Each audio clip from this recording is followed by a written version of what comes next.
हर दिन की तरह मैं सुबह 8 बजे मैं चाय पीने के लिए अपने हॉस्टल से बाहर जाने के लिए निकला। मैं जैसे ही चाय की दुकान वाले के पास पहुंचा, देखा आज चाय वाला वहां पे नहीं था। शायद देर से पहुंचने कारण वो चाय वाला वहां से जा चुका था। मेरे पास हॉस्टल लौट जाने के अलावा कोई और ऑप्शन नहीं था।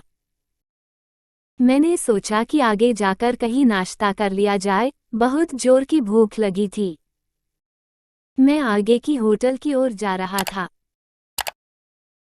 तभी मेरी नज़र फुटपाथ पर बैठे दो बच्चों पर पड़ी। दोनों लगभग 10-12 साल के रहे होंगे। बच्चों की हालत बहुत खराब और कमजोर नजर आ रहे थे।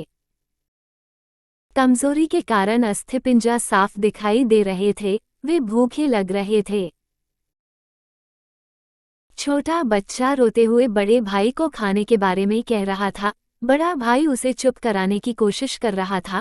वो जानता था ना तो मेरे पास पैसे हैं ना ही खाने के लिए भोजन जिससे मैं अपने छोटे भाई की भूख मिटा सकूं। वो भी लाचार बैठा भूख से पागल होए जा रहा था। मैं अचानक रुक गया। दौड़ती भागती जिंदगी में एकदम से ठहर से गए।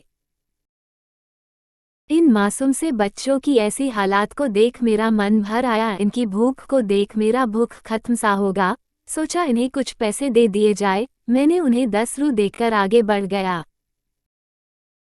जैसे ही मैं आगे की ओर बढ़ा मेरे मन में एक विचार आया, कितना कंजूस हूं मैं। 10 रू क्या मिलेगा, चाय तक ढंग से न मिलेगी। स्वयं पर शर्म आई, फिर वापस लौटा। मैंने मासूम से देखने वाले भूखे बच्चों से कहा, कुछ खाओगे? बच्चे थोड़े असमंजस में पड़े। मैंने कहा, बेटा मैं नाश्ता करने जा रहा हूँ, तुम भी कर लो। वे दोनों भूख के कारण तैयार हो गए। उनके कपड़े गंदे होने और ऐसे हालात में देखकर होटल वाले ने डांट दिया और भगाने लगा। मैंने कहा, भाई साहब उन्हें जो खाना है वो उन्हें 2 पैसे मैं दूंगा। मेरे बातें सुन होटल वाले ने आश्चर्य से मेरी ओर देखा। उसकी आंखों में उसके बर्ताव के लिए शर्म साफ दिखाई दी। बच्चों ने नाश्ता, मिठाई व लस्सी मांगी। सेल्फ सर्विस के कारण मैंने नाश्ता बच्चों को लेकर दिया। बच्चे जब खाने लगे, उनके चेहरे की खुशी देख मेरे चेहरे पे स्माइल आ गया। उस वक्त हमें दुनिया की काफी अच्छी फीलिंग आ रहा था। उन 2 मासूम बच्चों को देख अपना बचपना याद आ गया।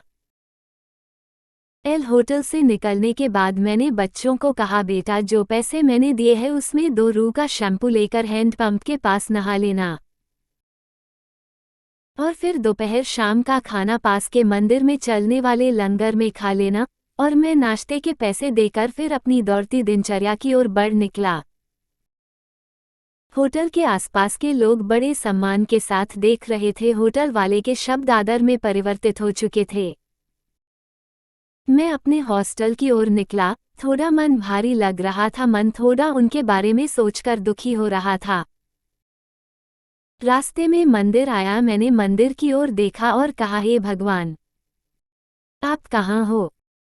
इन बच्चों की ये हालत, ये भूख, आप कैसे चुप बैठ सकते हैं?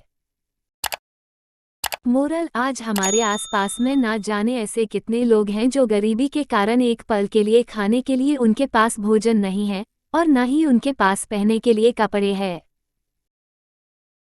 जहाँ पे इस तरह के बच्चे आपको देखे, आप उनकी मदद जरूर करें। जितना हो सके उतना मदद जरूर करें। उसके बाद आपको जो खुशी मिलेगी ना, वो और खुशी कहीं और नहीं मिलने वाली आपको।